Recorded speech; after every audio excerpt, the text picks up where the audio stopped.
kulanti wacan oo wanaagsan akhyaarta naga daawata janaalka tusmada filmada meel walba oo joogtaan waxaad ku soo dhawaataan janaalka tusmada filmada iyo soo kala update xiisaha leh wadaan kale aan idin soo gudbino meel walba oo joogtaan Ramadaan Kariim ayna hawadeen kaleenahay ku soo dhawaada akhbaaradkana ku xiisaha badan kuwaas oo la xiriira koonfurta iyo Bollywood-ka ee xanta jelayaasha filmada soo baxay qorshooyinka filmada teatrada saaran kuwa goosgooska ee laga soo bandhigay iyo waxyaabaha kale aan la bixiso leeyihiin wala wadaay kartiin daawadaashana ku taxan barta tusmada filmada هذا وربحنتنا وحن قاعد قدنا فيلم جيل زرا كواس هجامي كين عليا بات كاترينا كيف إبرانك جبرا يا مركان وحل شيء نقوله دو بيست لو بدونه مركان وحل رادنا يا هالكي فيلم كاللوكيشن أما هالك لو قدو بلا فيلم كاسي فيلم صوصارا أكتر كيهسا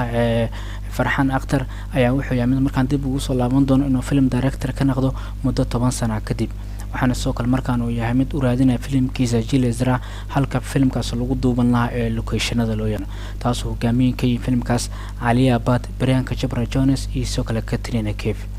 Farxan ayaa social media wuxuu soo dhigay sawir asagoo ku jiro kaasoo markaan uu sheegay inuu raadinayo halka filimkaas ku duubay asagoo ku sugan Rajasthan waxaana soo kale in sawiradaasi kuwa dadka ay ka falceliyeen asagoo sidoo kale markaan uu gashnaa jaakad iyo soo kale dharka gaaban kaas oo markaan uu sheegay inuu raadinayo halka filimkiisa ay u naqan lahayd meesh uu ku duub lahaa filimka iyagoo soo kale goobta laga arkay goob saxara ahayd istaan ku taalay waxaana soo kalena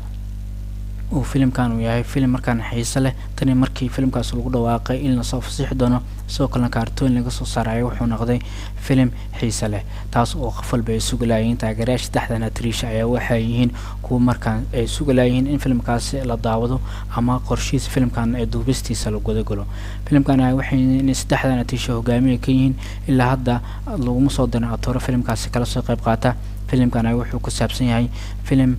dumarka awoodooda lagu soo bandhigi doono waxaana soo kale filimkan uu yahay film director ka noqon doono Jilaga iyo heesaaga ee Farxan Akhtar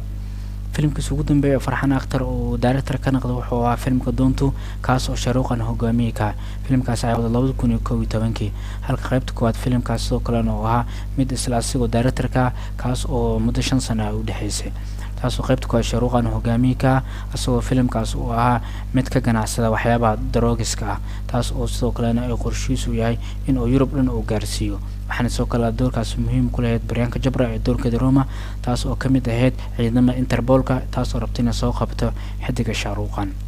filimkan Jiil Zara ayaa waxa qoraa ka directorka Zoya Akhtar waxaana soo kale qayb ka lahaa Rima Jagti taas oo Farxan Akhtar oo qayb ka yahay waxaana soo saaray sheekay Rima Zoya Ritesh Sidwani iyo soo kale Farxan Akhtar filimkan ayaa filim xiiso leh taas oo la wada sugayo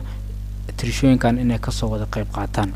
filimkan ayaa ilaa hadda rasmi ah lagu dhawaaqin asaatee waxaa rasmi ah in saddexdan Trisha filimkaas loo wada dhiibeen Priyanka Chopra kol hore ay soo dhaweysay in filimkan ay jeclaalayd in kala soo muuqato tirishooyinka Katrina Kaif Alia Bhatt silamada waxay sheegeen in filimkan uu yahay filim lagu soo bandhigi doono awoodda dumarka iyo soo kaleena dumarka ee marka qaar filmada hogaamiye ay ka noqon karaan filmadana ay gadi karaan